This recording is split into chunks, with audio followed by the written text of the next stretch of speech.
Entertainment Soldier here, and I'm back to talk about The Penguin, Season 1, Episode 4, and my thoughts on this episode. Sorry for the lateness of the video, work got ahead of me, and I just didn't have time during the week to do it. But finally watched it. Absolutely amazing episode. I have to say, probably the strongest one so far, in my opinion. And I love the focusing on Sophia. Definitely the right decision. I know there might be some people that are just a bit annoyed about not having Oswald in it. Yeah, I get it, but I liked where this episode went. I loved how it explained Sophia's backstory. I love the fact we found out a lot of secrets. I was kind of shocked when we kind of found out a certain person didn't do certain things and that the other person did them, which makes so much sense because it ties into the Batman movie. And again, when you think about it, of course it was him who did it. So, excellent fucking explanation that one was. I loved how the episode ended. I loved the way the person did what they did to take over the family. It was great. I can't point to anything that I didn't like. I can't point to any part of this that was wrong. And that's what I like about this show. It's just super fucking focused on the story. It's super fucking focused on making entertainment. No bloody bullshit, no politics, just it's a story about gangsters and bad people. And that's what it's about. And you gotta give massive credit to the actress who plays Sophia. Like, she plays it super straight. She's probably the best actress in this show. Now listen,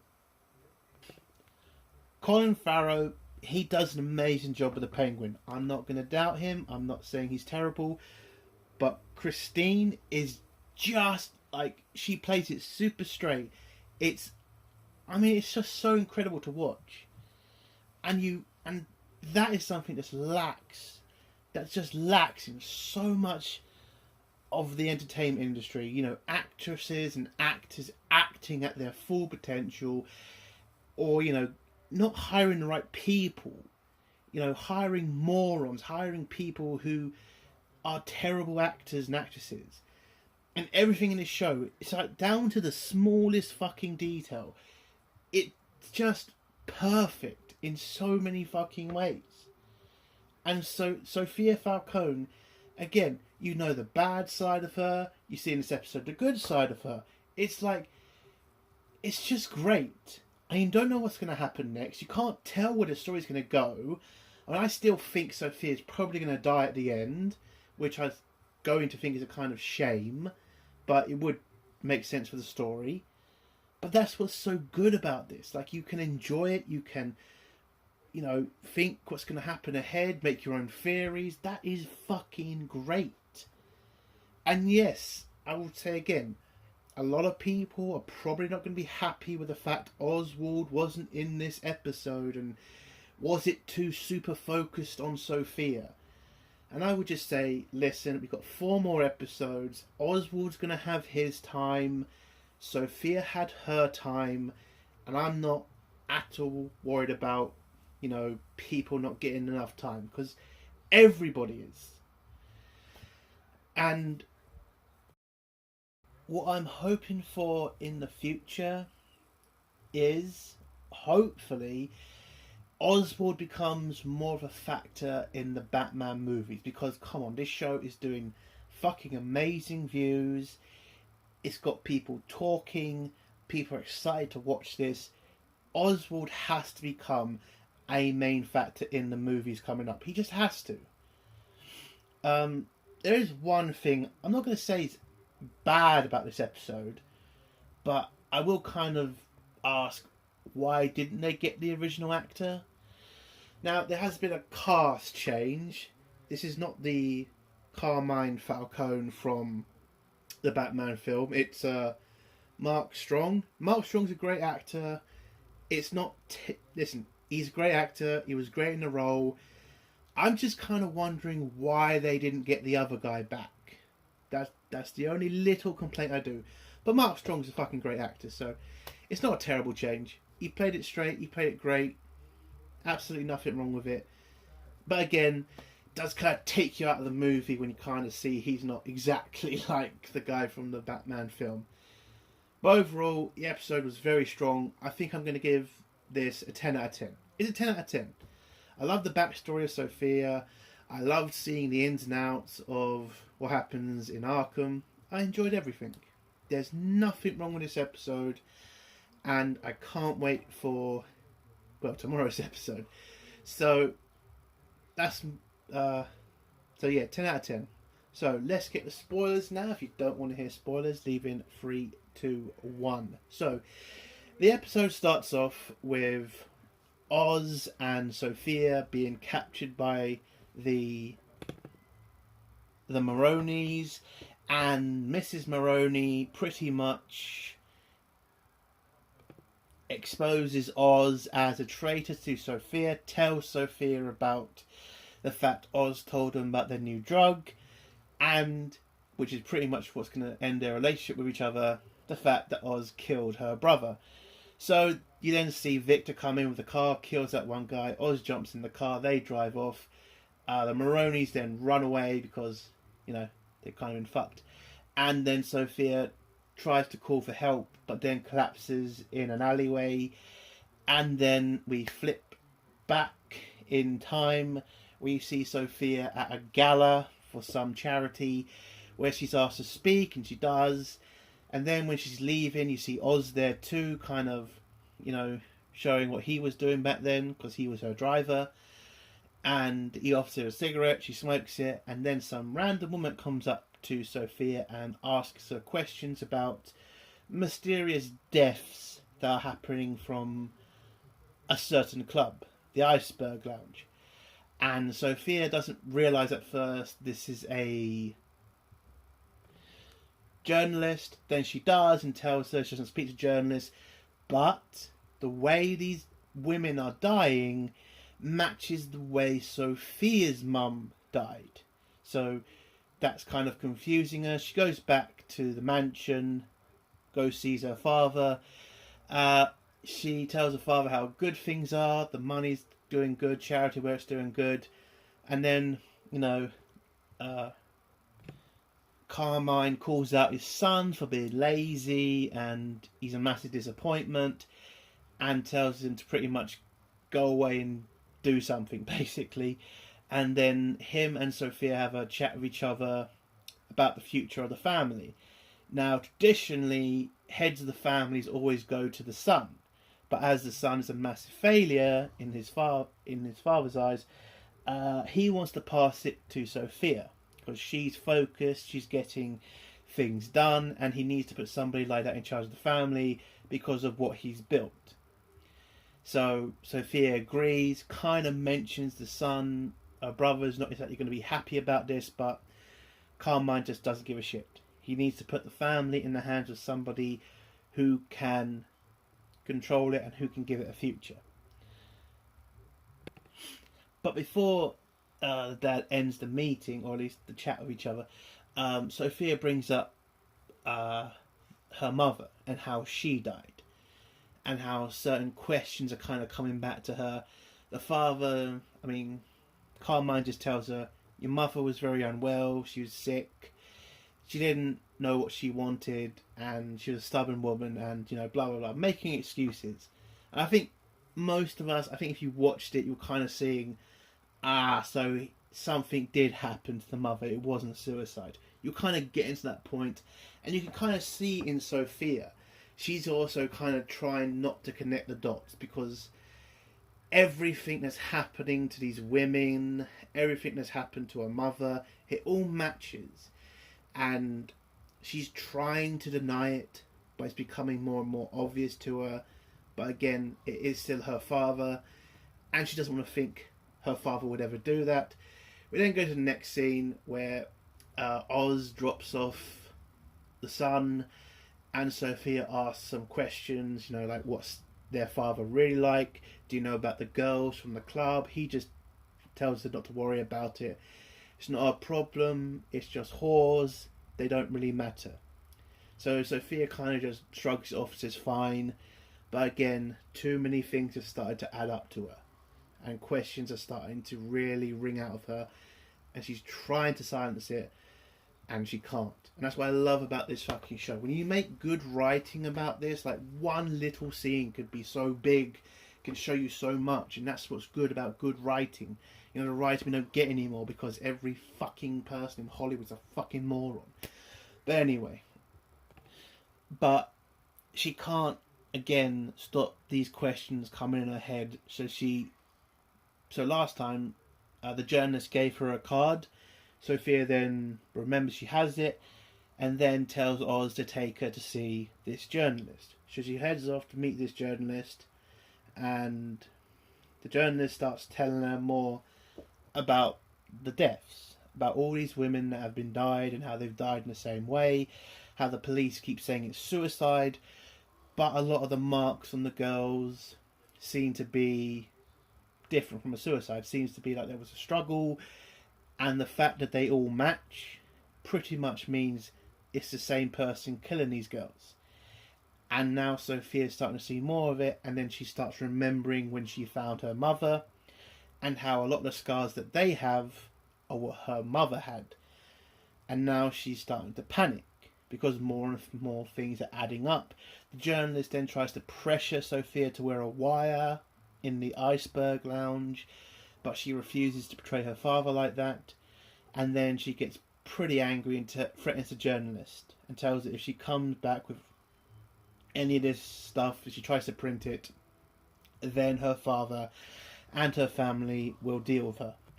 She also remembers at this point that her father found her, seeing her mother dead. And then Sophia remembers scratches on his face or throat, telling that there was a struggle between her and her mother. Him and her mother. So she runs back to the car. They drive back to the mansion for a party. I think Falcone's birthday. And while she's, dealing with the family, trying to... everything's okay at the party. She then gets called over by Oz, who she's surprised to see him in the house and not outside in the car. And it looks like he may have been given some sort of promotion. But Oz tells her that Carmine wants to talk to her. She then goes and sees him. And then she gets called out by her dad. And he says, "Why are you talking to a journalist?" And she says, "I wasn't talking to her. I just wanted to find out what she was on about. She ambushed me," like literally making every excuse she can. But always telling him she never betrayed him. She wasn't going to do anything for her. And she's still loyal to him. But then she starts asking questions about the death of her mother. Now, and then she keeps trying to deny to herself that he had anything to do with it. But you can see Carmine is starting to realise she's remembering too much. And she could potentially go against him. Maybe go to the police or the papers. And this could fuck him up royally. So he tells his daughter to go home. Oz will take him back there. So she does, heads in the car. She calls out Oz for betraying her and not keeping the secret of the journalist. But Oz kind of reminds her that that is his job to keep an eye on her. And he has to report back to her dad everything he does. Otherwise he's going to get killed by fucking Carmine. But before they get back to her house, some police cars stop them. And Sophia gets arrested by the police. And then you can pretty much see what's happening. Carmine Falcone has now mandated it to the police. You need to blame my daughter for every murder. Because it turns out the journalist also died in the same way the other girls did. And now Sophia is being, set up by her father. He is now throwing everything at her. He has complete control of the police, complete control of the justice system, and now she is going to go to Arkham for a long time, or at least what she thought was 6 months. So she talks to she talks to her brother. They're both trying to convince her this will only be 6 months, you'll deal with it. Maybe her dad will let her off, but, you know, she can't handle going to Arkham. She's heard stories about what happens in Arkham. And it's such a, portrayal scene. Her own father throwing her in Arkham Asylum, making her go to the most insane, horrible place, just because he's afraid that she may out him as a serial killer. I mean, it's a fucked up scene. And it's amazing how Sophia plays it. It's great. So she gets sent to Arkham, she gets stripped down, washed, thrown in a cell, where she gets talking. Well, a cellmate next to her keeps talking to her, and this is when we hear the Hangman, which is what the papers are calling her, and now the people in Arkham are calling her that as well. And she's also trying to talk to the doctors and say she's innocent, she didn't do this, I'm being set up. She's also angry at her dad because she knows what's happening. She knows her dad is the one doing this to her. She is then attacked by some crazy inmate, and she's begging the guards to help her, but again, her dad does control everything. And it looks like the doctors are trying to make Sophia kill this woman so that they can prove that she is this murderer. But she doesn't. She just lets the woman kick the shit out of her. We then meet her shrink, the guy from the previous episode. Turns out they met in Arkham, where he was the only person trying to protect her in Arkham. So we go to the next day. The same woman who attacked Sophia is strapped or chained up. They give Sophia a fork to kill this woman with, again to prove that she's a killer. The doctor is desperately trying to get her to do this, but Sophia refuses. But the crazy woman just grabs the fork and just starts stabbing herself with it. They then drag Sophia into a room where they do shock therapy on her. And Sophia is again just begging them to stop and begging them to believe her. But again, it is her father and they all work for him. So she's pretty screwed.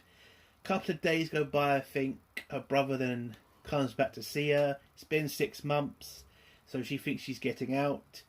Unfortunately, her father has got involved again. And now, because of a letter sent by the head doctor of Arkham, she is now being kept at Arkham for a long time. And, well, she's not getting out. So her brother tries to tell her he's going to do everything he can to get her out. Stay strong.